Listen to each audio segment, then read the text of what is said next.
Old-fashioned bleeding heart is a herbaceous perennial. A perennial meaning that it can sustain freezing in here in zone 5. It's hardy in zones 3 to 9. It's a beautiful plant. This specimen here is a good 3 foot tall and 3 foot wide. It gets taller and wider as it gets older. And you can see it's growing very well in this mixed flower bed with many other, you could even say crowded.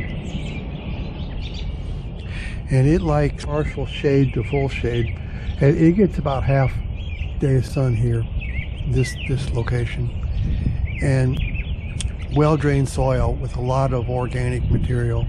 And I don't actually water this one here too much, but it helps. It's going to appreciate if you water in the summer, especially when it's hot and dry. And you can give it a fertilizer, but actually this one here doesn't get much of anything, and it's doing very good.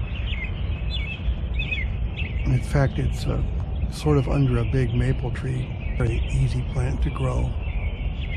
A good choice for shade gardens. And it's a valuable addition to my garden. I've got it in a couple other places. It's not so old. So the older the plant gets, the bigger and more beautiful it is. This one here is probably at least 3 or maybe 4 years old. And every year it gets bigger and bigger. Well, and I hope that you like my channel. And if this is any help to you at all, please subscribe. I'd very much appreciate it. Thank you very much. And see you next time.